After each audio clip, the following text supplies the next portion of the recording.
Bonjour à tous, donc voilà le samedi 5 octobre pour parler des prières difficiles. Nous allons commencer par prier. Père éternel, merci pour un nouveau moment comme ceci. Je prie Seigneur que tu puisses nous donner la grâce, la miséricorde et la compréhension Seigneur de ce chapitre et de ce cieux ouvert. Je prie Seigneur que tu nous donnes la compréhension et la connaissance de ta parole et je prie Seigneur qu'on puisse refléter ton image en toute saison et à travers toute situation. Au nom de Jésus. Amen. Donc nous voilà pour le thème aujourd'hui, des prières difficiles. Donc on peut voir que d'après déjà par le titre, qu'il y a des prières qui sont déjà faciles et il y a certaines prières qui sont difficiles.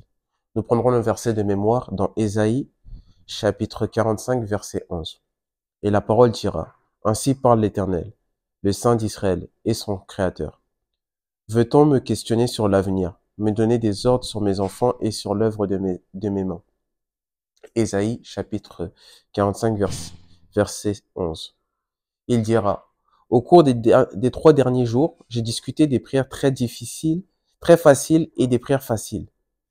Aujourd'hui, je vais parler des prières difficiles.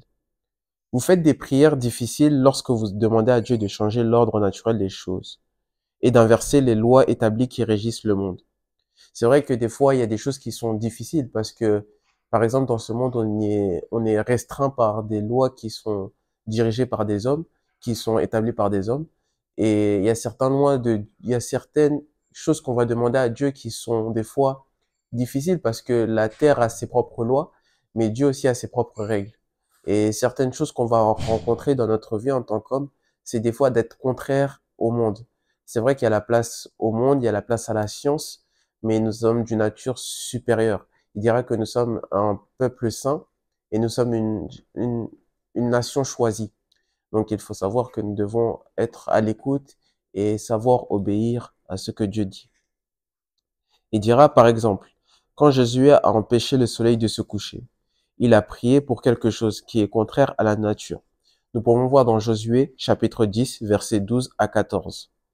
En plus, dans le texte biblique d'aujourd'hui, le roi Ézéchias voulait que le soleil recule comme signe que Dieu le guérirait.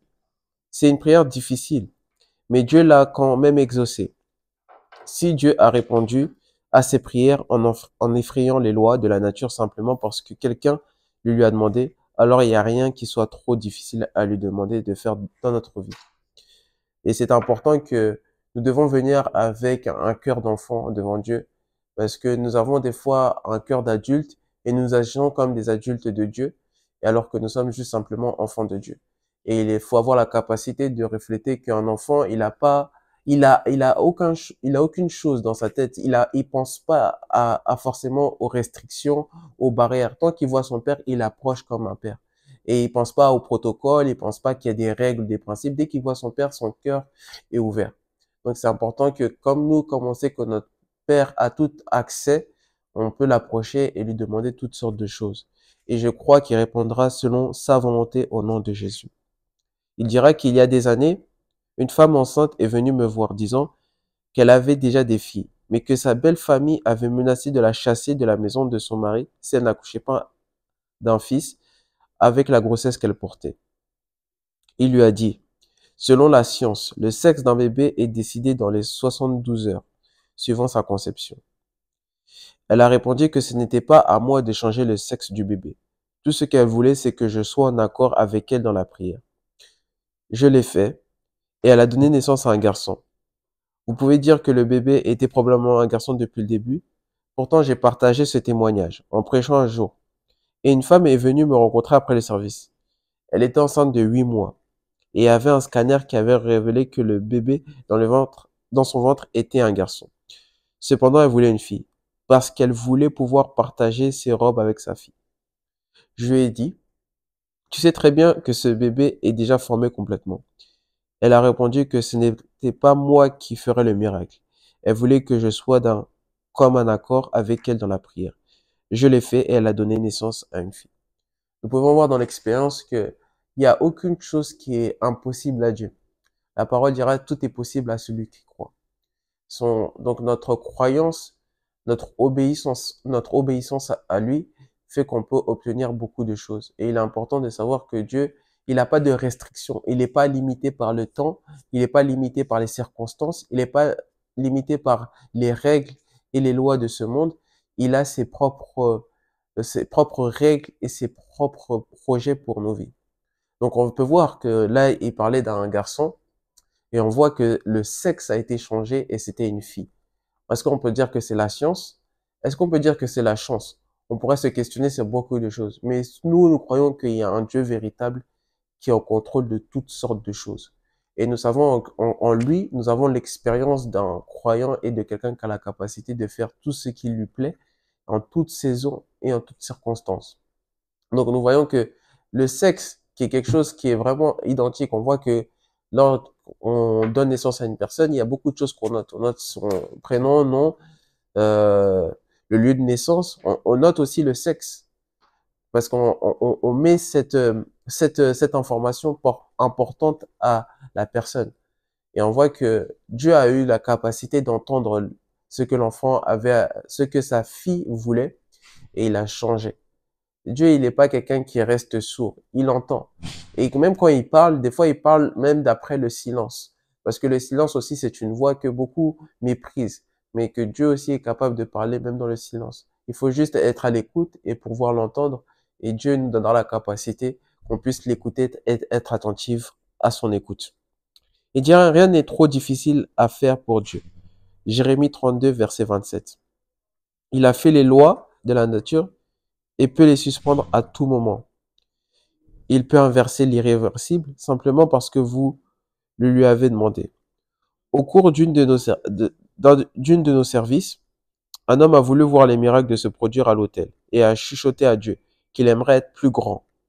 Sur place, son pantalon a sauté et tout le monde pouvait le voir. En effet, rien n'est trop difficile à faire pour Dieu.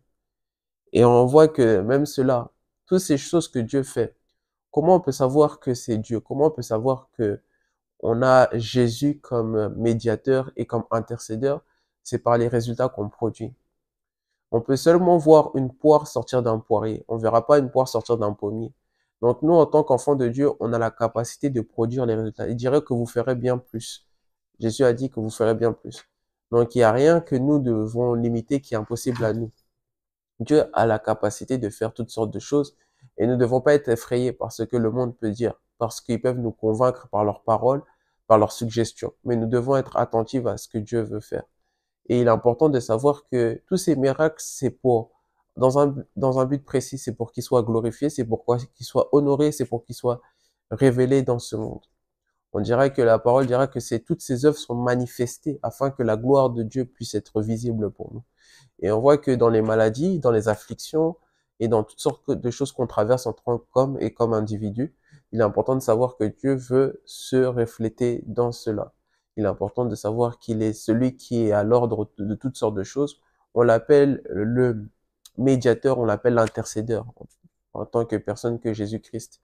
Et il est important de savoir que c'est Dieu qui donne la capacité de faire ça. Donc tout ce qui est difficile pour vous, et vous pensez que peut-être c'est trop dur à Dieu de faire ou de changer, l'approchez pas en tant que personne qui est difficile. Si vous voyez difficile, c'est-à-dire qu'il y a un autre côté, il y a un moyen de dire aussi que c'est facile. Et vous avez la capacité d'avoir une relation avec ce Père-là, de lui parler et de partager. Il n'est pas seulement quelqu'un qui reste à observer, mais il est quelqu'un aussi qui est prêt à vous écouter. Donc tout ce qui est dans votre cœur, vous pensez que c'est difficile, peut-être c'est vos finances, peut-être vous pensez que c'est votre carrière, peut-être que vous pensez que c'est votre famille, peut-être vous pensez que c'est une situation ou une autre qui peut être difficile pour vous. Mais Dieu dit que non, je suis là, je suis prêt à changer la situation afin que tu sois vu que c'est à que moi qui ai la capacité de changer toutes sortes de choses. Donc ne vous limitez pas. Et si ce qui est difficile, il dira la parole, tout est possible à celui qui croit. Et là, la question, est-ce que vous avez la capacité de croire? Et si vous avez la capacité de croire et d'obéir, bah, Dieu fera cela en saison et en temps convenable. Que Dieu nous donne la grâce. Et le dernier point de clé, il dira il y a pas d'impossibilité avec Dieu. Donc, il y a toute possibilité avec Dieu. Dieu, c'est un Dieu des possibilités. C'est un Dieu des possibilités. Et que Dieu nous donne la grâce de continuer avec lui et que j'espère que vous passez un bon week-end. Au nom de Jésus. Amen.